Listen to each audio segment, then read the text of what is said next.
Today we are going to be showing you how to make a charcuterie board that is both beautiful and delicious. We're going to be sharing tips on how to do it right, so stay tuned.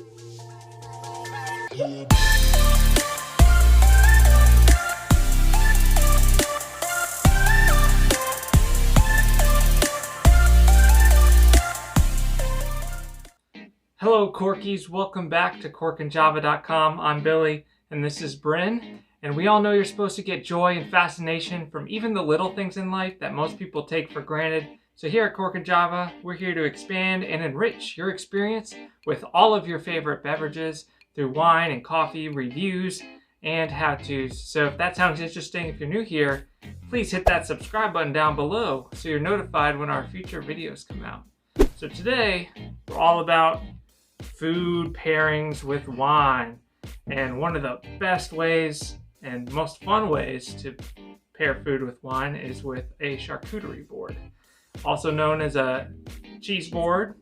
And they can look pretty intimidating when you look at them on pictures online and stuff like that, but really they're fairly simple, and there's just a few guidelines to help you out that will make sure that it's the perfect pairing for the wine or whatever beverages that you have. A lot of times with parties and stuff, you'll have people drinking all sorts of things.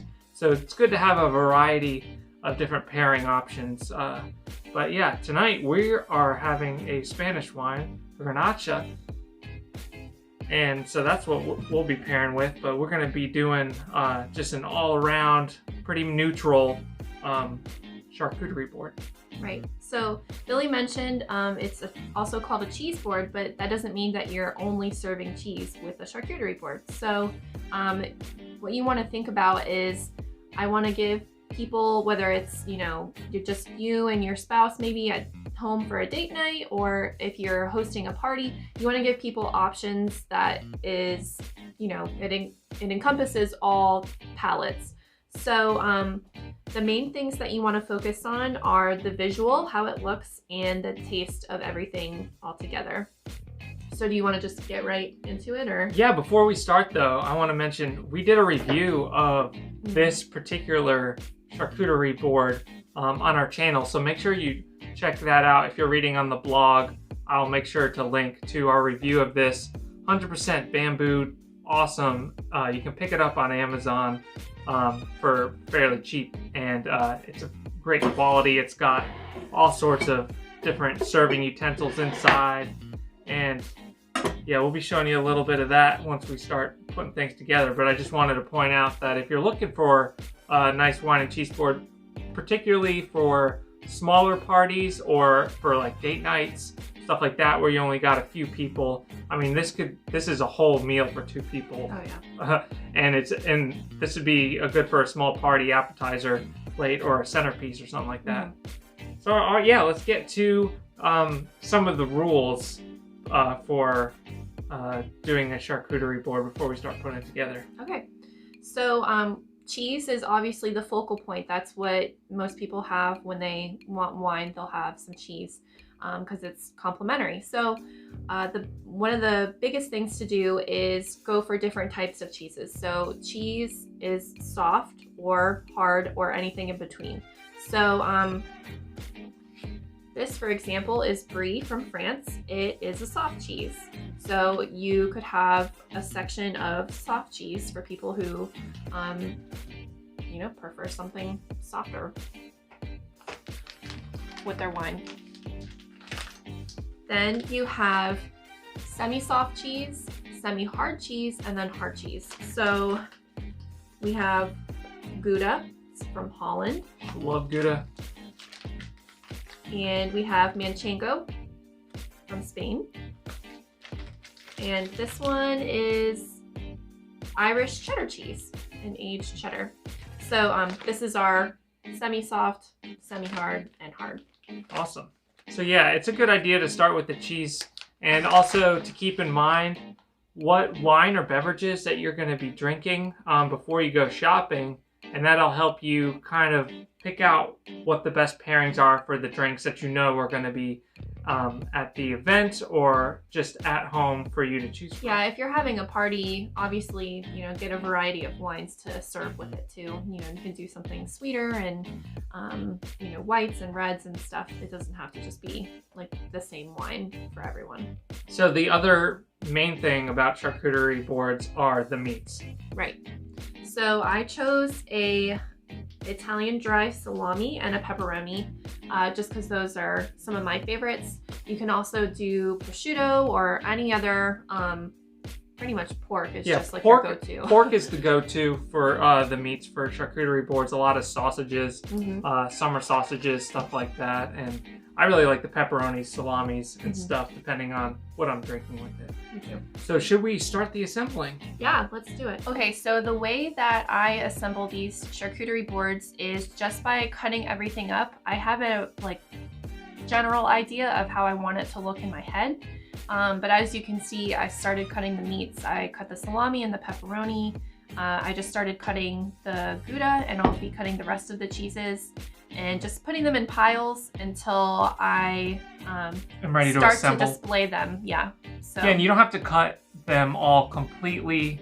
You can leave a lot of the big chunks, and that really helps with the presentation too. You're not going to want to cut all the cheese and all the meats. You're just going to want to cut a little bit to get people started, and then they can continue cutting because you leave the utensils on the charcuterie board, so people can continue cutting as they continue to eat. Right. All right, Bryn, we got most things cut. Okay. We got some wine poured. Where's my wine? Oh. Thank you. Here you go. How is it? It is very good. Oh yeah. So that is good. So now is the part where we start assembling. How do we do this? So key things to keep in mind: you want to have some height differences. It kind of helps the eye see things all together. So I have these just little, what do they call these? Cups? No, they're not called cups. They're called something fancy in kitchen terms, but just like little, we use these for dipping soy sauce for sushi and stuff.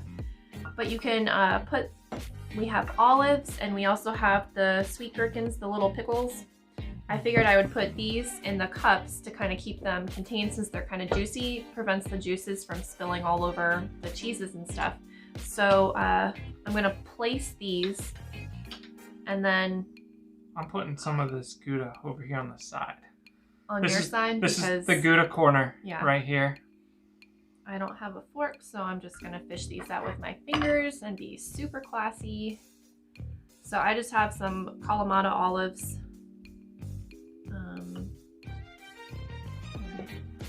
Putting in here. If you have something else that you prefer, if you prefer green olives or stuffed olives with garlic or pimento or something, that would be delicious too.